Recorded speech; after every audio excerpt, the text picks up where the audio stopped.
16 au 23 janvier, rendez-vous pour célébrer la 15e édition du Pub Jazz. Une pléiade de concerts qui auront lieu au Caribé, à l'Institut français, à l'Université Quisqueya, au Quartier Latin, au Café 36 et à La Réserve. Du jazz et bien plus. Et surtout, la joie de se retrouver. Une quarantaine d'artistes issus de 14 territoires venus pour partager avec vous des moments d'exception. Jackie Terrasson, Étienne Mbappé, Bookman d'Expérience, James Martin de la Nouvelle-Orléans, Zeclay, Ouillou Ambroise, Mélissa Dauphin, Célia Kameni ou encore le Creole Jazz Project qui réunit des musiciens de Guadeloupe, La Réunion et Haïti. Les billets pour le Caribé sont disponibles aux 2 librairies La Pléiade et au Caribé Hotel à partir du 6 janvier. Comme toujours, toutes les autres scènes sont gratuites. Le Pub Jazz, premier événement musical éco-responsable en Haïti, est placé sous le haut patronage du ministère de la Culture. Et réalisé en partenariat avec la BRH, le ministère du Tourisme, l'ambassade d'Allemagne, le pays à l'honneur cette année, le Canada, les États-Unis, l'Espagne, la France, la Suisse, WBI, le programme Arroche, Focal, Radio-Télémétropole, Air Caraïbes, UNFPA, Université Quisqueya, Wingaz, Profine, Barbancourt et Heineken. Toute la programmation est sur l'application Pub Jazz Haïti. Attention, le port du masque est exigé sur tous les sites du Pub Jazz. Mesdames, Messieurs, bonjour, Quay. Aujourd'hui, nous avons 2 invités, mais alors là, vous allez faire une découverte incroyable si vous ne les connaissiez pas encore. C'est tout un honneur et un privilège pour Coconut Podcast d'avoir cette émission spéciale. On va vous parler du Festival international de jazz de Port-au-Prince, communément appelé le Pub Jazz. Oui, ça commence aujourd'hui, le 16 janvier, et ça se termine le 23 janvier. On va vous en parler aujourd'hui. Messieurs, dames, dans un premier temps, nous avons une invitée de marque avec nous aujourd'hui. Premièrement, elle est copropriétaire, fondatrice de l'agence Welcome, mais également, elle est directrice de la fondation Haïti Jazz. Elle est également, oui, la tendre moitié de notre second invité qui est avec nous à l'instant même. Dans un premier temps, messieurs, dames, il est directeur à la production à Radio Métropole, mais également, il est directeur artistique du Festival international de jazz de Port-au-Prince, le Pub Jazz. Accueillons à Coconut Podcast, messieurs, dames, dans un premier temps, Milena Sandler, ainsi que son mari, Monsieur Joël Widmeyer. Messieurs, dames, Joël, Milena, comment allez-vous? Bien, super. On va super bien. Déjà, quand même. Déjà, oui. C'est comme ça, on est habitué. On travaille toujours beaucoup en amont, donc voilà, c'est le premier jour, on est très excités. Très excités. Excellent. Écoutez, de vous voir dans un si beau paysage, vous savez, nous, l'autre bas, comme on dit, il fait assez froid, d'accord, mais là, on vous voit en manches courtes, vous êtes dans un environnement qui nous rend un peu jaloux. On pose à tous nos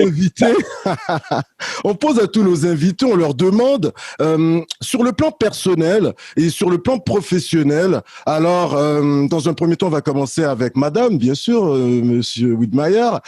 Comment ça s'est orchestré pour vous en ces périodes de crise sanitaire? On sait que vous êtes hyper actif dans le domaine culturel, mais surtout en préparation de votre festival, celui-ci, le Pub Jazz. Alors, j'aimerais savoir comment ça s'est orchestré pour vous, pour toi, Milena. On t'écoute. Eh bien, en fait, on commence toujours à travailler 9 mois, 10 mois à l'avance. Donc, depuis le mois de mars, on a commencé les réunions du comité. On a un comité d'organisation du Pub Jazz qui est composé du ministère de la Culture, du ministère du Tourisme et puis des ambassades partenaires et des institutions privées locales. Et pour la première fois, donc, puisqu'on était en pleine pandémie, au début du Covid, on a débuté des réunions Zoom avec avec nos partenaires. Donc, voilà, on a... Le reste, c'est au bureau, de toute façon. Oui, d'habitude, tout se fait vraiment... c'est de la production. Donc, la seule chose, je dirais, qui était... Bon, à part ces réunions qui étaient un peu différentes au niveau du format, c'était savoir un petit peu qu'est-ce qui allait se passer, anticiper avec cette pandémie. Donc, on a pu, par exemple, programmer des artistes qui n'ont pas pu finalement venir. Les Chiliens, par exemple, n'ont pas pu venir. Voilà. Au début, pour dire la vérité, on pensait qu'on allait faire un festival uniquement en ligne. Voilà, en différé, quoi. Demander aux artistes de s'enregistrer chez eux, dans leur pays, et de nous envoyer leurs vidéos. Et puis, à notre grande surprise et bonheur, les ambassades, même les ambassades les plus, je dirais, les plus strictes, l'ambassade des États-Unis, le Canada, on dit, et surtout les Européens en général, les Français, les Espagnols, les Allemands, Suisses. on veut un festival en présentiel. Les artistes ont besoin de jouer, puisqu'ils ne peuvent pas jouer dans leur pays, quoi. Donc voilà. Ils sont trop contents d'être là, de pouvoir jouer en live avec un vrai public. C'est assez rare pour eux ces jours-ci. Et pour nous, c'est heureusement. On est extrêmement privilégiés, heureux, honorés de pouvoir recevoir des artistes qui n'ont pas joué depuis un an au moins chez nous en Haïti.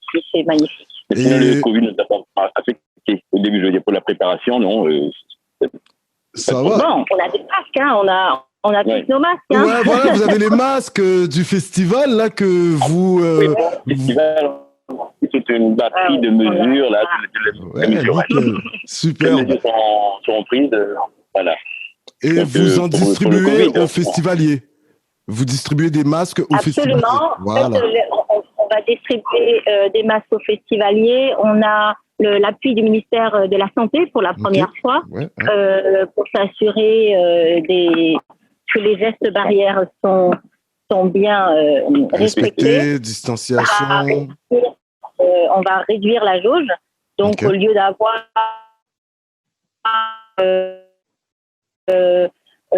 sur une ou milliers de personnes, on aura peut-être 600, 500. La même chose sur les scènes plus importantes. On réduit de moitié la jauge et le masque est obligatoire à l'entrée. Le masque est obligatoire dans les déplacements. On a du gel hydroalcoolique qui est distribué également. Prise de température à l'entrée. Donc vraiment, on met tout en place. Sont prises. Oui. Nickel. Alors, on est content de vous voir. Vous êtes très souriant, plein d'énergie, malgré qu'on sait que vous êtes hyper occupé. Joël, très rapidement, on sait que tu es également à Radio Métropole. Comment ça s'est orchestré également pour toi dans ton travail quotidien de production? Est-ce que tu as dû travailler davantage à la maison? Tu pouvais quand même te rendre au bureau et vaquer à tes occupations? Non, la chance pour moi, c'est que le bureau est tout près de chez moi. Je vais à pied même à la radio. C'est rien, quoi. Et mon studio, il y a beaucoup moins de production, je vais dire.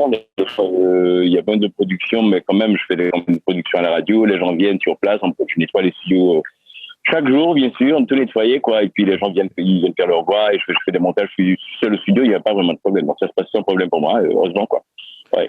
Okay, mais bon, c'est quand même pas facile parce qu'il y a mon assistant qui est mon cousin. Au début, il a attrapé le Covid et il en est mort. Il y a 3 mois. Il y a 3 mois, ouais. Donc voilà, après ça, on a pu prendre des mesures à la radio. Mais en général, ils ne sont pas très... Bon, ils ne suivent pas vraiment les mesures, quoi. Ils ne mettent pas leur masque et tout. Être après eux, quoi. Mettez vos masques et tout ça. Mais sinon, ça se passe bien. C'est pas vraiment trop affecté à la radio. Superbe. Et également, on se doit de dire à nos auditeurs, nos internautes, qu'ils peuvent vous suivre sur la page Facebook, car le festival cette année, vous allez offrir une version en ligne. Alors, les gens vont pouvoir suivre le festival, par exemple, Monkey Lotbo, comme on dit. Ils vont pouvoir vous accompagner lors de ces 8 jours de festival. Depuis les tout débuts, vous en êtes à votre 15e édition. Vous avez toujours gardé cette formule de 8 jours. Joël Widmayer, on sait que cette idée, bon, c'est toi. On a appris que madame, là, lors de certaines entrevues que vous avez données, c'est toi avec 2 amis que tu avais à l'ambassade du Mexique, n'est-ce pas? Entre autres, monsieur Enrique, je pense bien, et un autre de ses collègues qui t'ont un peu donné l'idée, là, un peu, et l'idée, elle a germé, et ça fait déjà 15 ans que tu as parti ça avec tes frères de prime abord, et par la suite, on va apprendre, bon, à vous connaître un peu. Madame va te rejoindre dans cette aventure qui dure depuis. Je sais que madame s'est joint au projet vers les 2008, on va en parler un peu plus tard, mais quand même, Joël Widmayer, ça fait déjà 15 ans. Moi, j'aimerais t'entendre très rapidement. En es-tu fier? En êtes-vous fier? Parce que vous êtes un peu ceux qui tentaient de refaire découvrir le jazz à l'ensemble de la population haïtienne, que ça soit décloisonné, que ce soit accessible au plus grand public. Moi, j'aimerais vous entendre là-dessus. Dans un premier temps, Joël, et par la suite, Milena. Pour moi, c'était tout naturel, ce festival. Et quand je rencontré Enrique et Pascal... c'est ta femme, en fait. Pascal, c'est ta femme. La femme d'Enrique. Donc, voilà, on est parti avec cette aventure, avec les ambassades. Ils ont fait la connexion avec les ambassades, tout ça, bon, c'est parti. Mais pour moi, c'était très naturel parce que, le jazz, on est toujours un grand défenseur de jazz. La famille Widmayer, je veux dire, mes frères et moi, à travers la radio Métropole. Mon père a toujours eu des émissions de jazz, musicien, lui, d'ailleurs. Et il a commencé de début de la radio en 72, 73, je me rappelle. Même au début, tout début, Métropole en 70, ça fait des émissions de jazz chaque soir. Pendant des années, Métropole vient de fêter ses 50 ans. Ensuite, mon frère a continué avec les émissions. Donc, pour nous, c'est tout naturel. On a toujours eu cet élan de faire la promotion du jazz parce qu'on adore le jazz. Nous sommes tous musiciens dans la famille, on aime le jazz. Donc, pour moi, c'était tout naturel. Mais par contre, faire monter ce festival en Haïti, c'est pas évident, et le garder pendant 15 années, c'est pas simple, c'est pas chose facile, comme vous pouvez imaginer. Mais quand Milena est venue, elle a mis le festival sur place, ça a pris tout à fait notre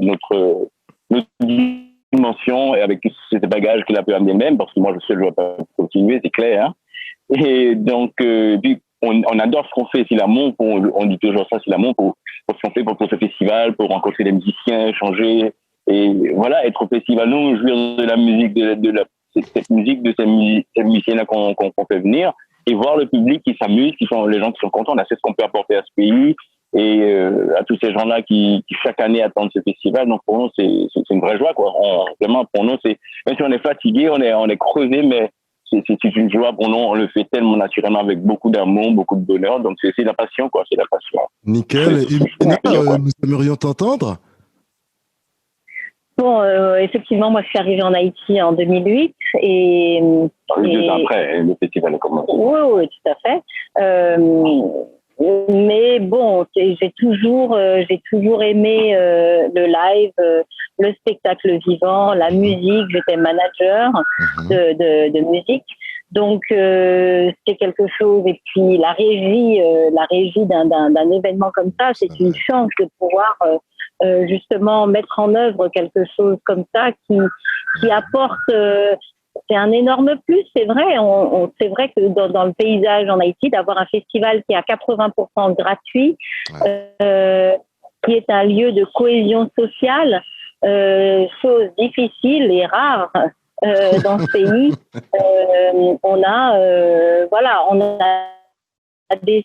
On a 3 scènes payantes et le reste du festival est gratuit. Donc, à l'université Quesquéa, par exemple, sur la scène Barbancourt et Brive, on a tous les publics, du chômeur au diplomate, à l'expatrié, aux étudiants, aux mélomanes. En fait, tout le monde, quoi. C'est le bonheur, en fait, Oui, tout le monde, et c'est un fait rare. Et effectivement, cette année, on sera donc en Facebook Live. Toutes les grandes scènes du festival seront en Facebook Live. Ça, c'est superbe. Donc, avec Chocarella et en cross-posting sur plusieurs médias, dont Métropole ou Haitian Ladies Network. Oui, tout donc, à fait. C'est aussi notre volonté de pouvoir aller chercher un public plus large, bien sûr. Et montrer Haïti sous une autre image, montrer qu'en Haïti on peut faire aussi de belles choses et intéresser donc les Haïtiens de l'autre bord, les intéresser et leur donner envie de venir découvrir ou redécouvrir leur pays à travers ce festival. Nickel. Écoutez, vous avez également une passe qui permet d'avoir accès aux différents sites, les spectacles payants, disons. Je pense c'est quoi, 2500 gourdes, quelque chose comme ça. Oui, c'est voilà. 2500 gourdes. Non, en fait, chaque soir, c'est 2500 gourdes. On achète un billet. Et si on achète le pass, on économise 1000 gourdes. Donc, parce que le pass est à 1500 gourdes. Chaque soir, il y a 3 concerts. Oui, il y a 3 excellent, concerts. ouais, voilà, c'est impeccable. Bah, vous savez, nous qui sommes à Montréal, on regarde, on va à la toute fin, on va apprendre à vous connaître, votre parcours et tout. On sent qu'il y a beaucoup de similitudes et le niveau il est très élevé, la qualité même, ça s'apparente au festival de jazz qu'on a à Montréal entre autres. Même vous vous inspirez, vous avez été en Europe, du festival de Montreux également. Vous avez mis la barre très haute au niveau de la qualité qui y est offerte. Vous êtes sur différents sites, entre autres à Port-au-Prince, au Caribé Hôtel Caribé. Vous êtes à l'université Quisqueya. Vous êtes également Café 36, je pense bien. Vous êtes dans différents cafés le soir, ce que vous appelez les afters, hein, Madame Sandler. Vous êtes à Jacmel également. Donc quand même, en fait, on est à Jacmel aussi pour cette année, ouais. Ouais, c'est impeccable. Donc le festival, il s'exporte. On sait même qu'en 2017, à un certain moment, ben le festival même il se déplace en province, comme vous dites, et on nous fait en sorte que moun qui n'a pas provinciaux qu'à profiter de festival là également. Par moment, il n'est pas possible parce que bon, au niveau budgétaire, nous pas réussi gain budget mais ambassade toujours tenu, certaines ambassades toujours tenues pour y présenter des artistes qui sautent la caillou dans provinciaux. Donc vraiment le pays vient en profiter. Et vous avez des artistes incroyables cette année, ne serait-ce que Jackie Terrasson, Étienne Mbappé, Bookman Experience, bon écoutez qu'on connaît tous, James Martin, ça c'est intéressant, de la Nouvelle-Orléans. Écoutez, vous avez Zéclet. Monsieur Widmeyer, Zécler, ça c'est vraiment un groupe mythique en Haïti. Pour les gens qui va connaître, on va parler de Zécler, Tambour Battant, entre autres, n'est-ce pas? Bouillou Amboise, Creole Jazz Project, que vous en êtes très fiers parce que vous travaillez beaucoup sur le Creole Jazz. Vous aimeriez que la créolité vienne à développer ce style qui s'apparente au Latin Jazz, entre autres. Vous pouvez nous en parler en quelques instants. Mélissa Dauphin, canado-haïtienne, que nous connaissons très bien, la famille Dauphin. Bon, ici, Malaïka Tyrolien, c'est incroyable, elle était même nommée au Grammy. Ouais, voilà. Donc, écoutez, vous avez une brochette d'artistes d'année après année. C'est incroyable. J'aimerais vous entendre là-dessus. En êtes-vous fiers? Qui je nous faire le chercher qualité artistique là, yo? Bon, l'idée, on doit garder la barre haute. C'est ça l'idée de ce festival. Et avoir des artistes intéressants, c'est tout ce qui fait un festival. C'est un festival. Il n'y a pas des artistes vraiment qui sont intéressants. Des noms. Il nous faut des noms. Il faut des noms. Pour intéresser. Et comme toujours, on a toujours cette idée de que ce festival soit aussi un élément de plus pour le tourisme. Et c'est les événements. En Haïti, c'est la culture en fait en Haïti quand même qui amène, qui peut aller chercher un public étranger. Donc c'est sûr qu'on va toujours chercher des noms d'artistes chevronnés, reconnus mondialement. Et il faut le dire, c'est excessivement rare quand un artiste n'a pas envie de venir en Haïti. Ça nous est arrivé, je crois, 2 fois. Il y avait le choléra. Bon, on peut comprendre. Un artiste a dit non. Et puis, je sais plus, je crois que l'année dernière, il y a eu un désistement aussi. À cause de la situation. À cause de la situation. Mais je veux dire, à part ça, ils ont envie de découvrir Haïti. Haïti c'est une terre qu'ils ont envie de découvrir. Qui intrigue, pour ceux qui ne connaissent pas. Les plus importants sont justement eux qui ont envie de venir en Haïti et découvrir Haïti. Ouais. Comme Didi, elle était heureuse et comment dit ça Terence Blanchard aussi, arrivé ici, il a dit ouais, je suis comme chez moi, ça ressemble beaucoup à chez moi, le New Orleans, tout ça, les gens. Voilà, donc qu'est-ce encore tout le monde, les gens sont heureux de venir en Haïti, de découvrir ce pays. Et on fait aussi de façon à ce qu'ils, quand ils sont capables de le faire visiter un peu, aller au musée. Voilà, on a organisé. Donc cette année, ils sont venus un petit peu plus tôt. Une bonne partie, je dirais 40% de la programmation internationale est venue 2 jours avant. Donc, on les a amenés au musée du Panthéon national. Oui, bien sûr. Mopana. Voilà, au bureau d'ethnologie. À la montagne. À la montagne, au restaurant Tradec, pour qu'ils aillent voir nos bonnes... Bon, Juliana, vous prenez le Caraïbe, vous va trop loin, montez au Pio toujours, il y a le Kinskoff, la boule, l'observatoire. Ouais, nickel. Vous voyez le boutier, voilà, oui, exactement. Et on sait qu'à votre festival cette année, à chaque année, depuis les tout débuts, vous avez un pays qui est à l'honneur. Et cette année, eh bien, c'est l'Allemagne, pays qui est avec vous depuis les tout débuts, d'autant plus, dans quelques instants on verra, on peut le dire déjà, Monsieur Widmayer, vous avez des origines allemandes. Alors, on reçoit des invités, mais des artistes incroyables cette année. Jakob Mans, par exemple, Janisto Steimer, intéressant quand même, et on sent que l'appui de l'Allemagne cette année, c'est vraiment incroyable. En ces temps de pandémie, il vous assure quand même des artistes, certains à voir assurément, mais il y a une participation réelle. Alors, vous avez des artistes allemands cette année, même l'ambassadeur d'Allemagne, il est plus que content que de participer, de contribuer à ce festival Pop Jazz. Votre collaboration avec les ambassades, et ne serait-ce que cette année, l'ambassade d'Allemagne. J'aimerais vous entendre là-dessus très rapidement. Bon, les ambassadeurs sont toujours très heureux d'être payés à l'honneur que ce soit l'ambassade, on en a eu déjà beaucoup, et pour eux, ils sont très fiers de leurs artistes et de présenter leurs artistes, et aussi on fait aussi un peu la promotion du pays, et voilà, de leur pays à travers des vidéos, bien sûr, ils peuvent amener de la nourriture, on peut faire n'importe quoi qui peut mettre leur pays en avant, donc ils sont très, très, très, très heureux, et cette année, il y en a avec 2 jeunes musiciens, le saxophoniste, et Jacob, il a 19 ans. Quand j'ai vu sa photo, je me suis dit, mais non, c'est pas possible. Est-ce que c'est vrai, c'est la bonne personne? Mais quand je l'ai écouté jouer, le petit, il est grave, quoi. Il est super, super. C'est un petit génie, Sadler. Ouais. Comment? C'est un petit génie, Sadler. Un petit génie. Et il va jouer aussi avec Zecler. On va l'inviter à jouer sur morceau featuring avec Zecler. On fait ça beaucoup au festival cette année.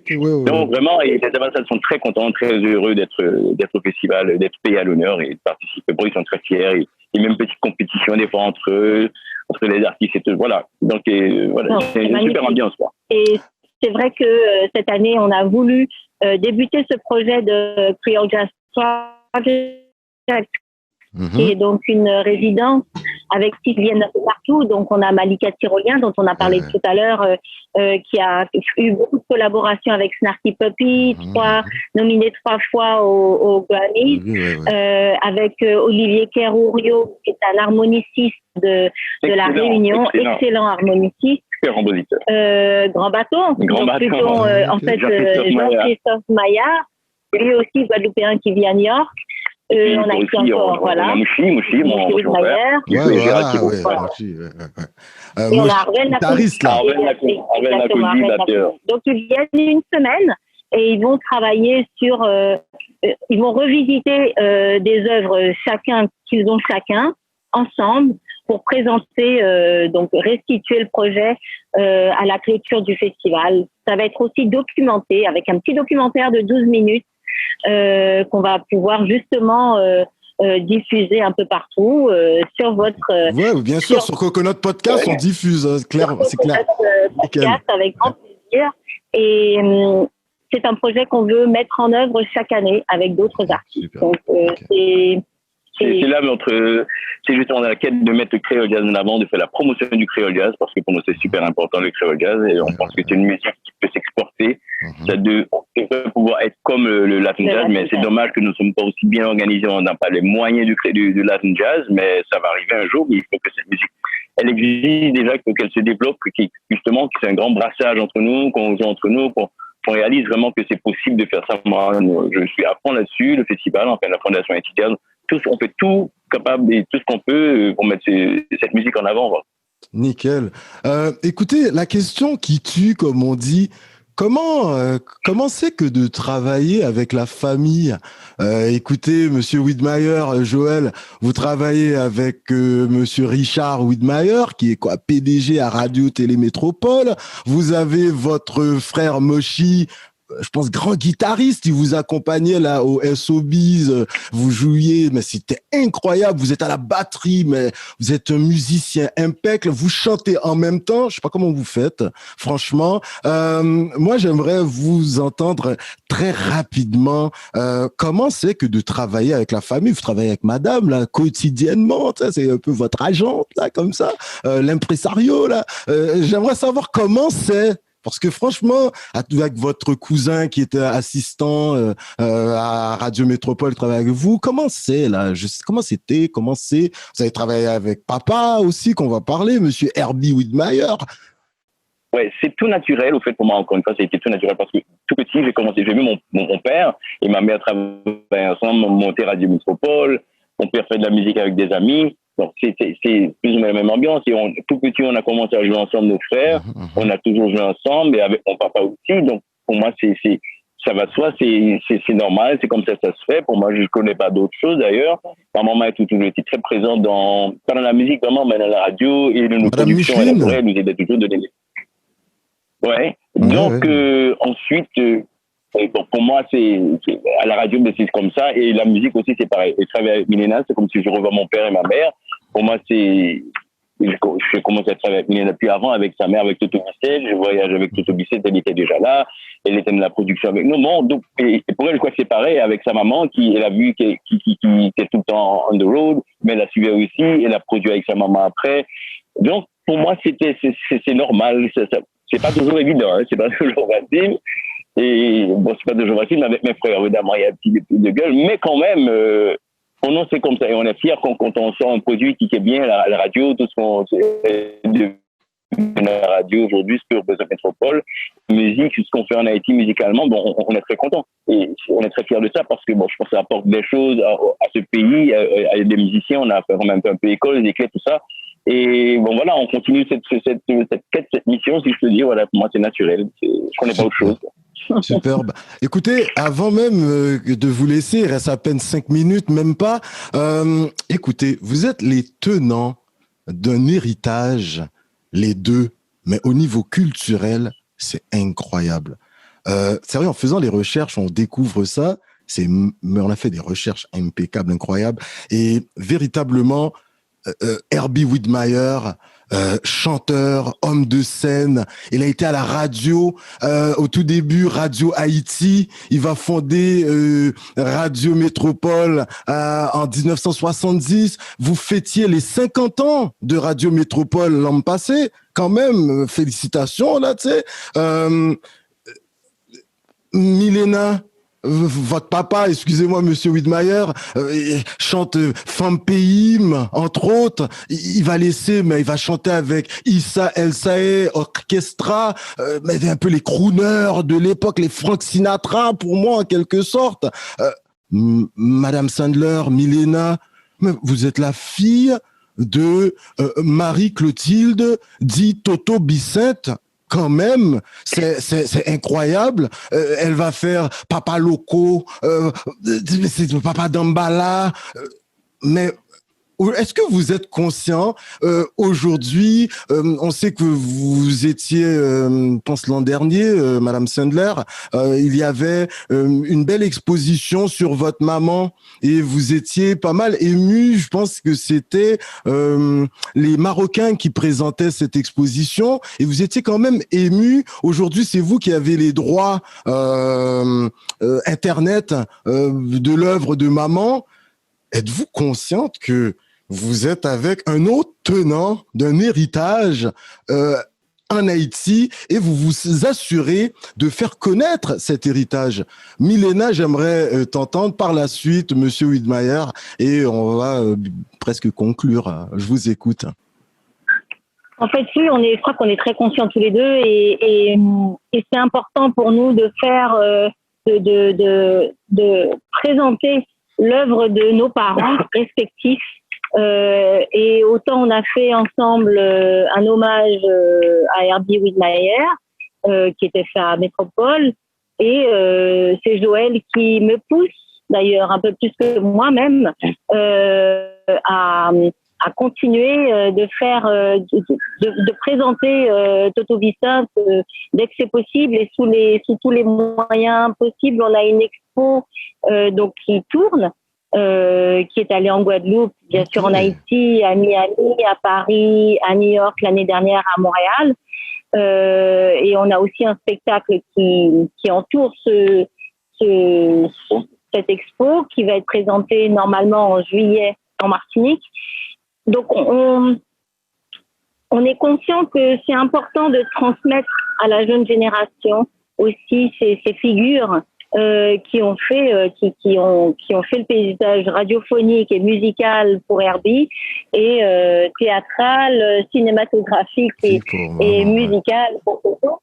Donc oui, je crois que là-dessus c'est important. On est beaucoup dans la transmission. Par exemple, on fait des formations. C'est un grand moment du festival de donner des ateliers, de donner des formations aux jeunes. On fait des formations aussi aujourd'hui, cette année, sur l'organisation d'événements qui est donnée à de jeunes organisateurs partout en Haïti d'ailleurs. C'est important de transmettre. Donc, c'est une de nos missions, quoi.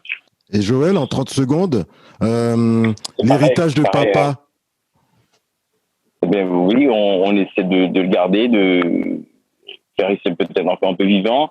À travers la radio, chaque jour, la radio existe encore, heureusement. Et voilà, il nous a transmis ça naturellement. On a appris, bien sûr, à faire de la radio et de la musique. Mais c'est, encore une fois, c'est naturel pour nous. On le vit chaque jour, on est à la radio. On le vit chaque jour, on vit avec lui chaque jour. Je vois sa photo chaque jour. J'entends ça va, même genre... ça fait partie de chaque dame. Continuer comme là, je sais pas, je ne veux pas, mais quand on en parlait, là, je suis encore partie de tout ce qui se passe là. Et d'ailleurs, sa maison, qui est juste derrière là, c'était sa maison, on est dans la même cour, derrière ces radios métropole, ici chez nous, et là maintenant la maison d'Herbie.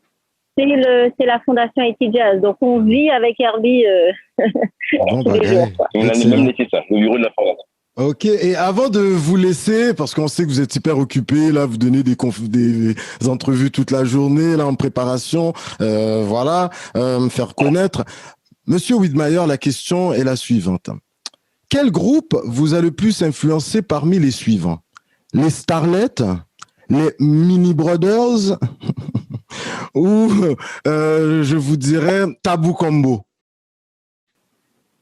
C'est un mélange de tout ça. C'est un mélange de tout ça. Je suis influencé par plein de musique.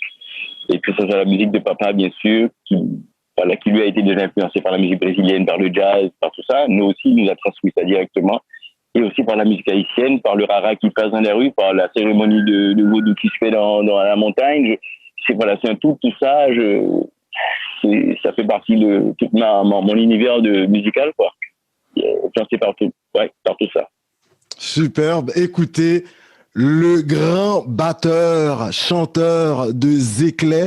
Tu continues à performer. Tu étais à Fort Lauderdale en 2020. Là, tu performes encore au SOB. On t'a vu grand spectacle, tout plein de gens. Là, tu veux Zeclé. Tu es à Pape Jazz.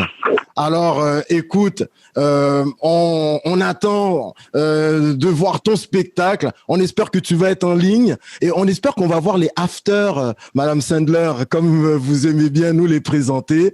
Alors, le mot de la fin va être à vous, messieurs, dames. Canadiens, écoutez-nous. Mouna Paris, écoutez-nous. Les Réunionnais nous écoutent. Les Mauriciens nous écoutent. Hein, les Guadeloupéens, Guadada. On sait que Milena, bon, tu as vécu en Belgique, Montréal. Tu es né quand maman était en France. Tu es né en France. Eh bien, le mot de la fin est à toi. Tous les gens t'écoutent, tout est fanatique parce que tu es rendu une artiste. Moi, je suis sûr que tu chantes aussi, Milena, parce que, écoute, tu peux pas avoir maman grande parolière et toi, hein, faut faire un spectacle avec elle. Oui, monsieur Widmeyer. Très bien. Elle a toujours refusé de chanter, mais elle chante très bien, très bien. Je suis meilleure à la production. Alors, le mot de la fin? Eh bien, nous avons beaucoup de chance cette année de pouvoir être en live. Donc, vous êtes partout. Vous serez aussi avec nous à La Réunion, à Maurice, en Martinique, en Guadeloupe, à Montréal. On a pas mal de Montréalais dans l'équipe, faut le savoir. Et puis, aux États-Unis, enfin partout. Écoutez-nous en Facebook Live. On sera là et on vous fera un coucou. Merci beaucoup à Coconut Podcast.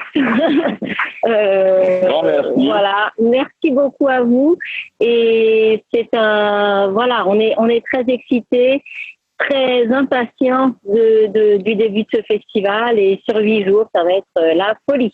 Voilà. Merci beaucoup. Bon bagaille. Et puis en espérant que la batterie bleue de vos 10 ans, 14 ans, c'est encore la même que vous utilisez? Une batterie qui est là depuis 32 ans. Bon bagaille, solide. Messieurs, dames, franchement, comme je dis à tous mes invités en toute fin d'entrevue, en langue autochtone, ici au Québec, chez les Inuits, on dit Chinach Kumitin. Chez les Algonquins, on dit Miigwech. Dans la région de Montréal, nos frères et sœurs autochtones nous disent Niawen. Eh bien, moi, je me dois de dire, dans la langue de Toussaint, de Dessalines, de Pétion, merci, en pile. On vous souhaite bon festival. On peut vous suivre sur le jazzpaphaiti.org. C'est bien ça? Et également sur votre page Facebook, vous êtes sur Instagram, un peu partout. On va vous souhaiter un bon festival et puis surtout, continuez le bon boulot que vous faites. Merci beaucoup. Merci à vous. Merci. À bientôt. Merci. Alors, messieurs, dames, nous étions avec Madame Milena Sandler ainsi que son mari Joël Widmeyer, deux grands gourous de la musique jazz en Haïti. Ils sont derrière le Pape Jazz. Ça commence aujourd'hui. Je vous invite à aller suivre ça. On a des Canadiennes qui sont là-bas, entre autres. Mélissa Dauphin. Nous allons le suivre, oui, Mélissa. Sur ce, on vous dit à la prochaine. On revient au mois de février avec le mois de l'histoire des Noirs, une programmation incroyable. Sur ce, Niawen, merci.